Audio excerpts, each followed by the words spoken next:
नमस्कार। माँ तारिणी को दर्शन कर सारी आमे एबे बाहरलु फतेगढ़ राम मंदिर को दर्शन करने। तेबे फतेगढ़ राम मंदिर माँ तारिणी पीठ ठारू पाखापाखि 40 किलोमीटर हम। संध्या प्राय हो आसलानी 4टा पर हो गलानी आमे बाहरलु। तेबु सेठू पहाड़ उपरू पुणी फतेगढ़ पहाड़ उपर जाइकी अच्छी मंदिरटा बोली जानिछु। जाइकी आसी हेब नहब से द्वंद्व थिलु। तथापि आसीचु जेतेବେଳେ जाइकी दर्शन करिबु बोली स्थिर कलु। तेणु आमे बाहरलु फतेगढ़ राम मंदिर देखिबाकू। खंडपड़ा देके आमको जीवाक पड़िबो। जेहेतु आमे बाट जानिनु लोकंकु पचारि पचारि जीवाक पड़ुची। तापरे जीपीएस ऑन कले भी सी अधिकांश समय भूलभाल न्यूज भी देखौची, बाट देखौची। तेणु लोकंकु पचारिबाटा बरं बेटर। सेही हिसाब रे गला बेलकु आउ टे लेट होथाय।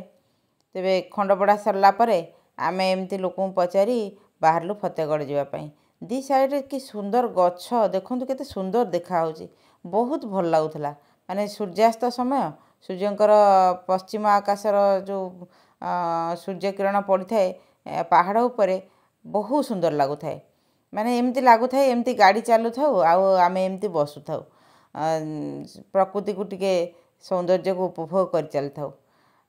देखंतु केते सुंदर देखा होची ना। खाली जंगल जंगल जंगल भितर रास्ता आउ दी साइड विभिन्न प्रकार गछ काँ भा लोक जाउजंती। मझिरे मझिरे टिके गाँ पड़ले लोक देखा जाउजंती किंतु प्राय एमती जंगल भितर रास्ता देकी गला भलिया लागुची। सतरे जेमिति माने हमरो गछ होची हमरो लाइफ लाइन। सेही कथरा जदि समस्ते बुझी जानते ताले हमर एई पृथ्वीटा सबुज सुंदर हवा सहित पृथ्वीर आयुष भी बढ़ी जाता। एबे आमे प्राय पहुँची गलु जो पहाड़ उपरे राम मंदिर अच्छी से पहाड़ पाखापाखि पहुँची गलु। आगुरु शुणिथिलु जे पहाड़ ऊपर को जीवाकु हेले एक्सपीरियंस ड्राइवर न हेले पहाड़ ऊपर को जाई हबनी।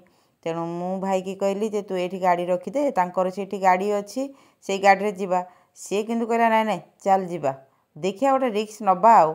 अरे पहाड़ ऊपर रिक्स कौन नबू जेते मना कले से राजी हेलानी। कहला नाई मु नेकी जीवी देखिया कौन होची ट्राए तो करिया हेतरे कौन अच्छी। किंतु आमे आगुरु जो सब पहाड़ ऊपर जाइचु महेंद्रगिरी हेला किंबा अन्य कोनसी पहाड़ ऊपर सेठिकी गाड़ी चलेबा संभव न। किंतु ए रास्ताटा चौड़ा थिला। द्वितीयत टर्निंग गुड़ा एते तीख नथिला। तेणु चलेबाटा बहुत सहज जे कोनसी लोक भी जाई परिबो। किंतु आमे जीवा पूर्वरु जो लोकंकु सब पचारिथिलु से माने किंतु डरे देथिले जे गाड़ी नेकी जीवाटा ठीक नुह आउ तले सेमानकर गाड़ी अच्छी से बरं ट्राभेल्स रे पळेबो आउ निजे गाड़ी चलेबाटा उचित नुह। किंतु जहाँ मु सिना भाई की मना करथिली देखंतु केते सुविधा अछि रास्ता चौड़ा अछि आउ टर्निंग भी एते तीख नुह जहाँ कि विपज्जनक। आमे आराम रे जाइकरी पहुँची गलु पहाड़ उपरे। ना पत्थर गलिलानी। हाँ पत्थर फाटिकी गलिलानी। भल करदिछि गाड़ी चांस सब देखो एठी केते गाड़ी रहि परियो। बहुत गाड़ी रहिबो। पार्किंगटा बड्डो पार्किंग करजंती।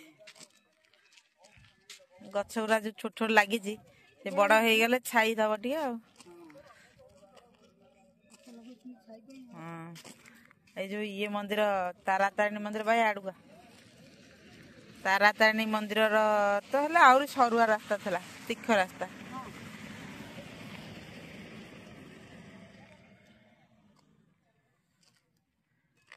कि एटा नीलू भाई फोन गला बाय नीलू भाई ऐसा किसी कहबिनी आस जुआ हमर चलियो आस भाई आस तो।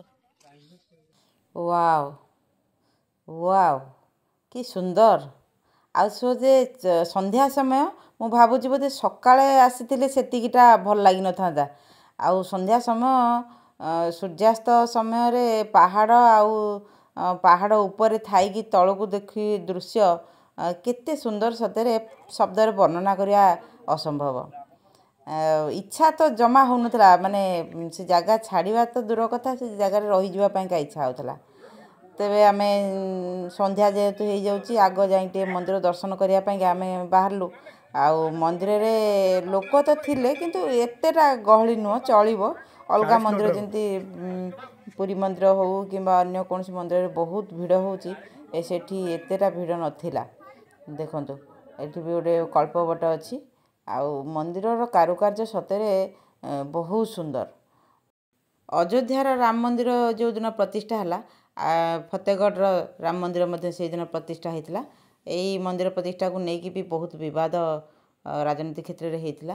ତେବେ ସେଥିରୁ ଆମର କ'ଣ ଅଛି, ଆମେ ଆସିଛେ ମନ୍ଦିର ଦର୍ଶନ କରିବା ପାଇଁ। ଦେଖନ୍ତୁ କେତେ ସୁନ୍ଦର କାରୁକାର୍ଯ୍ୟପୂର୍ଣ୍ଣ ମନ୍ଦିରଟି, ପୁରା ପରିଷ୍କାର ପରିଚ୍ଛନ୍ନ। ଆଉ ମନ୍ଦିର ପରିସର ବି ବହୁତ ପ୍ରଶସ୍ତ ଅଛି। ଏଠି ବହୁତ ଲୋକ ବି ଆଟ୍ ଏ ଟାଇମ୍ ଚଲାବୁଲା କରିପାରିବେ। ଭିଡ଼ ହେବାର ଯଥେଷ୍ଟ ସମ୍ଭାବନା କମ୍ ଅଛି, କାହିଁକିନା ଯେହେତୁ ଚାରିକଡ଼ ଯାକ ଏତେ ପ୍ରଶସ୍ତ ଜାଗା ଅଛି, ଆଉ ଚାରିପଟରେ 4ଟା ଦୁଆର ବି ଅଛି।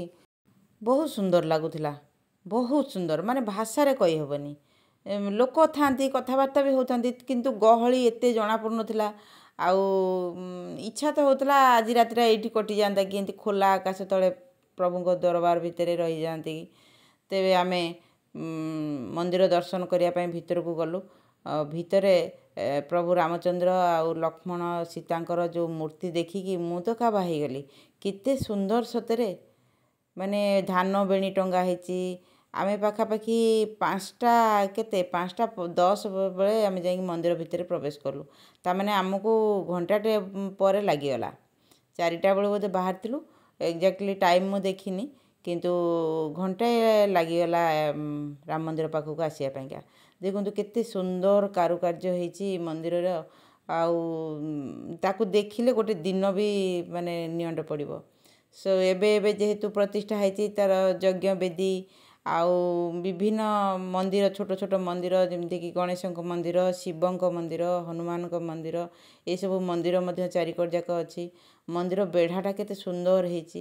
ଚାରିପାଶ ଯେଉଁ ବେଢ଼ା ଦିଆହେଇଛି, ସେ ବେଢ଼ା ବି କେତେ ସୁନ୍ଦର ହେଇଛି। ଗଛ ସବୁ ଲଗା ହେଇଛି, ସେଇଟା ବି ଆହୁରି ବଢ଼ିଆ ଦେଖାହେଉଛି। ସୂର୍ଯ୍ୟାସ୍ତ ସମୟରେ ଦେଖନ୍ତୁ ମୋବାଇଲରେ କ୍ୟାପଚର କରିବା ପାଇଁକା ମାନେ ଇଚ୍ଛା ହେଉନଥିଲା ମୋବାଇଲଟା ସେ ସୂର୍ଯ୍ୟଙ୍କ ଉପରୁ ହଟେଇବା ପାଇଁକା। କେତେ ସୁନ୍ଦର ଦେଖାହେଉଛି ମନ୍ଦିର ସାଙ୍ଗକୁ ଏ ପ୍ରାକୃତିକ ପରିବେଶ, ପ୍ରକୃତିର ସୌନ୍ଦର୍ଯ୍ୟ ସତରେ ବହୁତ ବଢ଼ିଆ ଲାଗିଲା। ଆମେ ଚାରିକଡ଼ ଯାକ ବୁଲି ସାରିଲୁ। ତାପରେ ଦୀପ ଲଗେଇଲି।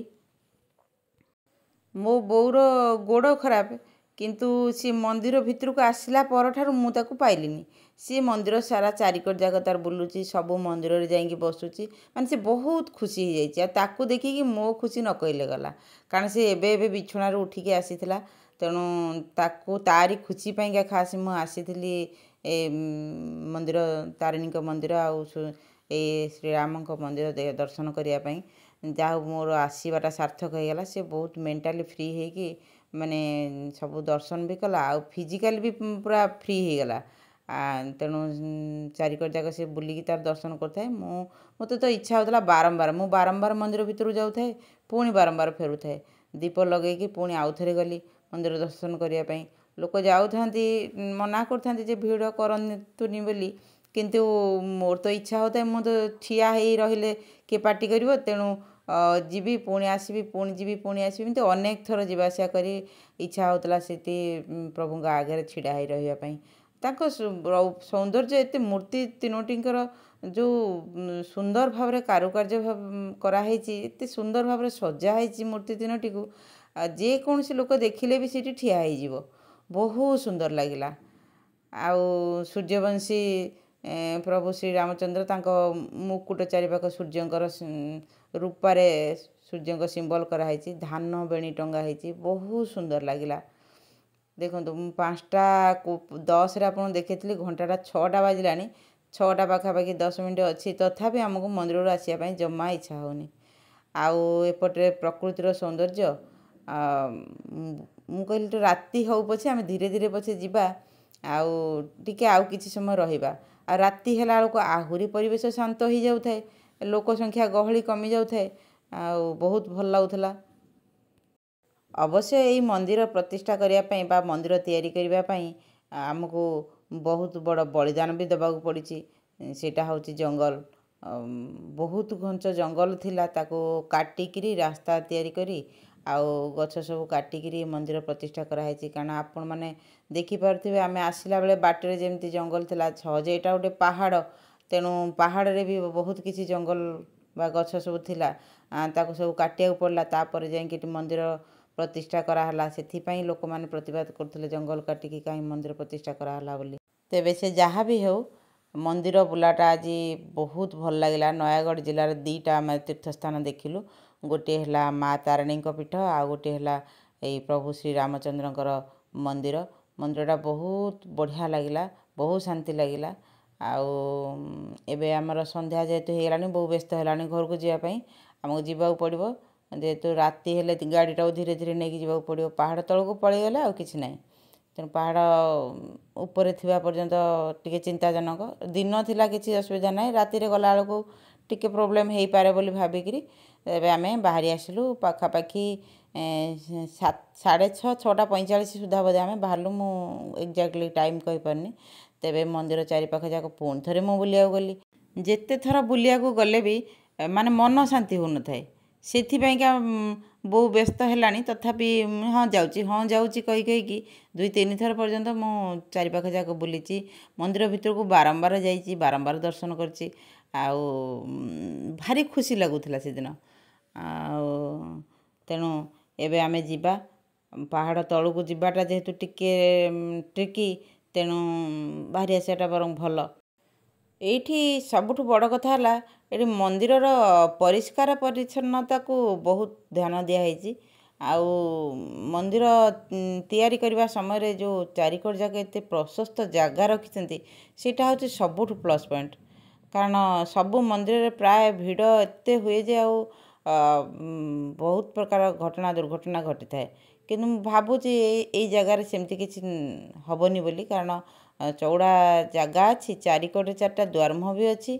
ଆଉ ପାହାଡ଼ ଉପରେ ଯେହେତୁ ସ୍ଥାନଟା ବହୁତ ଶାନ୍ତିପୂର୍ଣ୍ଣ ସ୍ଥାନଟା। ଆଉ ଏଇଟା ଗୋଟେ ଶିବ ମନ୍ଦିର। ସେପଟରେ ଆମର ରହିଲା ଗଣେଶଙ୍କ ମନ୍ଦିର, ଏଠି ଶିବଙ୍କ ମନ୍ଦିର ଅଛି।